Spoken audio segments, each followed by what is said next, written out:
Hello viewers, আশা রাখি সবাই ভালো আছেন। চলে আসলাম আজকে আমরা নতুন আরেকটি ভিডিও নিয়ে। আজকে আমরা ভিডিওতে দেখানোর চেষ্টা করব যে বাজারটা কতটুক নিচে নেমে তারপরে ঘুরে দাঁড়াতে পারে। আশা করি আপনারা ধৈর্য সহকারে পুরো ভিডিওটি আমাদের সাথেই থাকবেন এবং একটি কথা না বললেই নয়, শেয়ার বাজার ঝুঁকিপূর্ণ জায়গা, তাই জেনে বুঝে বিনিয়োগ করার চেষ্টা করুন এবং এখানে কোনো ধরনের বাই সেল নির্দেশনা দেওয়া হচ্ছে না। আমরা যদি আজকের 18 তারিখের বাজারটা যদি একটু খেয়াল করি তাহলে দেখব যে মার্কেটের যে বড় আকারের যে ইন্ডেক্সের প্রভাবটা ফেলেছে সেটা হচ্ছে কি আপনার বিকন ফার্মা, ওরিয়ন ফার্মা এবং ওরিয়ন ইনফরমেশন এই ধরনের শেয়ারগুলোতে। কারণ এই শেয়ারগুলো একটা টাইমে প্রচুর পরিমাণে বৃদ্ধি পেয়েছে এবং যার ফলে এখন আমরা দেখতে পাচ্ছি যে এই শেয়ারগুলো একটা ডাউন ট্রেন্ডের দিকে যাচ্ছে এবং মার্কেটটা আজকে বেসিক্যালি ঘুরেছে বেক্সিমকো ফার্মার জন্য। বেক্সিমকো ফার্মার শেয়ারটি যদি আমরা একটু খেয়াল করার চেষ্টা করি দেখা যাবে যে বেক্সিমকো ফার্মাও কিন্তু আপনার একটা টাইমে দেখা যায় যে মার্কেটে প্রচুর পরিমাণে কমে যায়, এরপরে দিন শেষে ঘুরে দাঁড়ায়, যার কারণে তার ইন্ডেক্সের প্রতি কন্ট্রিবিউটটা বেশি হয়। ইন্ডেক্সটা আপনার খুব একটা আমরা ডাউনের দিকে দেখতে পারিনি। তো আমার কাছে মনে হচ্ছে যে যে শেয়ারগুলো বর্তমানে আপনার খুব বেশি বেড়েছে সেই শেয়ারগুলোই আসলে আস্তে আস্তে কিছুটা আপনার কমার চেষ্টায় থাকবে।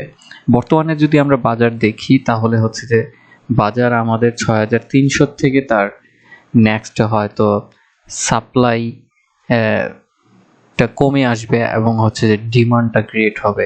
সেটার জন্য অবশ্যই আমাদেরকে একটু সময় নিতে হবে, কারণ দেখুন মার্কেটটা কিন্তু কিছুটা কমছে আবার উঠছে, কিছুটা কমছে, সেম হয়তো এইরকমই আমরা কিছুটা ছন্দ দেখতে পাবো এবং একটা টাইমে দেখা যাবে যে মার্কেট এখান থেকে 6300 থেকে তার ডিমান্ডটা ক্রিয়েট করে দেন উপরের দিকে একটা ভালো ভলিউম নিয়ে ওঠার চেষ্টায় থাকবে। এটাই আমরা আপাতত প্রিডিকশন করতে পারছি, বাট এটাই যে 100% হয়ে যাবে এমন না এবং মার্কেটে বর্তমানে একটা ডাউন ট্রেন্ডের দিকে আছে, সেটা হয়তো আরো কিছুদিন থাকবে। এবং আমি লাস্ট ভিডিওতে বলেছি যে মার্কেটে এই মুহূর্তে খুব বেশি বাইং মোডে না আসাটাই উচিত, কারণ হচ্ছে যে এখানে আসলে অবশ্যই বুঝে শুনে আসতে হবে, কারণ আপনি যে শেয়ারটা কিনছেন সেটা অতি মূল্যায়িত কিনা কিংবা বর্তমানে সেটা ভালো অবস্থান আছে কিনা ফান্ডামেন্টালে, সেই বিষয়গুলো দেখে নিতে হবে।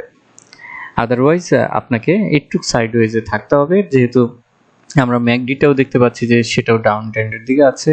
একটু আমার মনে হয় যে সময় নিন, সময় নিয়ে তার বাদে আপনার ভালো একটা সময় যাওয়ার পরে ভালো কিছুতে ইনভেস্টমেন্ট করুন। এবং মার্কেট আমার কাছে মনে হচ্ছে যে আরো একটু বেশ খানিক সময় নেবে তার ডিমান্ডটা ক্রিয়েট করার জন্য। এবং বর্তমানে আমি একটা জিনিসই বলবো যে হাতে ক্যাশ রাখার জন্য, একবারই সবকিছু ইনভেস্টমেন্ট না করে সেটা হচ্ছে যে ধাপে ধাপে ইনভেস্টমেন্ট করুন। কারণ দেখা যাচ্ছে যে কোন শেয়ার হঠাৎ বেড়ে যাচ্ছে, বেড়ে নিয়ে আবার দেখা যাচ্ছে যে সাথে সাথে একদিনেই 2 দিনের যে বাড়াটার পরিমাণ ছিল সেটা একদিনেই কমে আসছে।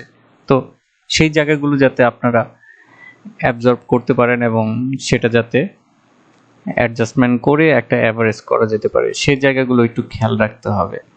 তো এইটাই আমার পরামর্শ এবং মার্কেটে আমার মনে হচ্ছে যে 6300 থেকে সে ঘুরে দাঁড়াবে এবং ডিমান্ডটা কিন্তু একদিনেই তৈরি হয় না, ডিমান্ডটা ধাপে ধাপে তৈরি হবে, তার বাদে একটা ভালো একটা হয়তো আমরা মার্কেট বাউন্স ব্যাক হতে দেখব।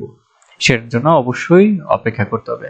তো আজকে এতটুকুই। ভালো থাকুন, সুস্থ থাকুন এবং শেয়ার বাজারে জেনে বুঝে তার বাদে বিনিয়োগ করুন। এবং আবারও বলছি, এখানে কোনো ধরনের বাই সেল নির্দেশনা দেওয়া হচ্ছে না। ধন্যবাদ।